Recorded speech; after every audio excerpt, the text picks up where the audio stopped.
ये जो है सुप्रीम कोर्ट का है, कोर्ट का हम सम्मान करते हैं। यदि उससे ऊपर का कोर्ट होता तो शायद उस पर कोई बात होती, लेकिन इस मंच पर नहीं। माननीय सर्वोच्च न्यायालय के फैसले पर कोई राजनीतिक टिप्पणी नहीं, लेकिन केंद्र सरकार से हमारी यह उम्मीद जरूर है कि संविधान के अनुच्छेद 371 ए से लेके जेड तक, जिसमें गुजरात, महाराष्ट्र को विशेष श्रेणी का दर्जा हासिल है, इस पर भी केंद्र सरकार को अपना नजरिया स्पष्ट करना चाहिए। नमस्कार, मैं श्वेती और आप देख रहे हैं द एसटी न्यूज। इस वक्त की बड़ी खबर 370 को लेकर निकलकर सामने आ रही है, जहां सुप्रीम कोर्ट के द्वारा 370 को लेकर बड़ा फैसला लिया गया है। आपको बता दें कि 370 बीते कई सालों से सुर्खियों में है, लेकिन आपको बता दें कि केंद्र सरकार के द्वारा जो फैसला लिया गया था उस पर अब मोहर लग गया है। और ऐसे में कोई भी अब सियासत तो नहीं होना चाहिए, क्योंकि जिस तरीके से केंद्र सरकार के फैसले पर सुप्रीम कोर्ट ने मोहर लगाया है, तो कहीं ना कहीं अपने आप में ये बड़ी बात है, बड़ा फैसला है। और ऐसे में कहीं ना कहीं जिस तरीके से जो 370 सुर्खियों में रहा है और जिस तरीके से लगातार जो कहीं ना कहीं 370 को लेकर जो पक्ष और विपक्ष आमने सामने थे, और ऐसे में सुप्रीम कोर्ट ने एक बड़ा फैसला लेते हुए 370 को इसको लेकर अब जो है सत्ता पक्ष में खुशियों का लहर है, तो वही विपक्ष अभी मौन है। ऐसे में आपको पूरी खबर हम आपको विस्तार से बताते हैं। जम्मू कश्मीर से आर्टिकल 370 हटाने के फैसले को सुप्रीम कोर्ट ने वैध ठहराया है और इससे चुनौती देने वाली याचिकाओं को खारिज कर दिया है। शीर्ष अदालत ने कहा कि विधानसभा यदि भंग है और वहां राष्ट्रपति शासन लगा था, तो फिर उनके पास यह अधिकार था कि वो आर्टिकल 370 पर फैसला लें।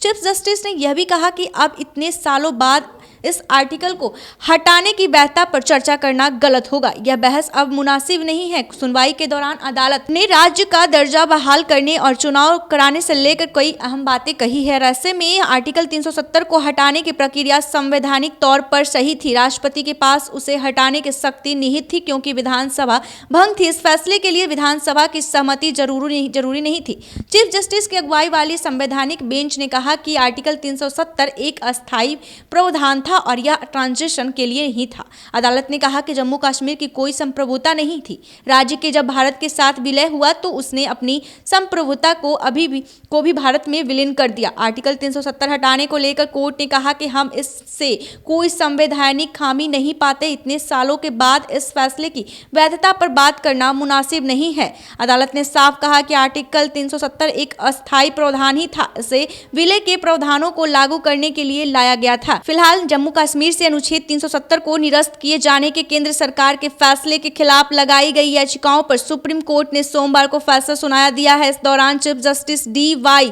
चंद्रचूड़ की अध्यक्षता वाली पीठ ने फैसला देते हुए वक्त अहम टिप्पणी करते हुए कहा कि जम्मू कश्मीर भारत के संविधान से चलेगा। सुप्रीम कोर्ट ने बड़ा फैसला सुनाते हुए कहा कि जब राजा हरि सिंह ने भारत के साथ विलय समझौते पर दस्तखत किए, जम्मू कश्मीर की संप्रभुता खत्म हो गई, वह भारत के तहत हो गया। साफ है कि जम्मू कश्मीर भारत का अभिन्न अंग है। भारत का संविधान जम्मू कश्मीर के संविधान से ऊंचा है। अनुच्छेद 370 एक अस्थायी व्यवस्था है। ऐसे में क्या कुछ कह रहे हैं इन तमाम बातों को लेकर लोक मेहता, उनकी बयानों को आप सुनिए। इसमें टिप्पणी की कहाँ जरूरत है? केंद्र ये जो है सुप्रीम कोर्ट का है, कोर्ट का हम सम्मान करते हैं।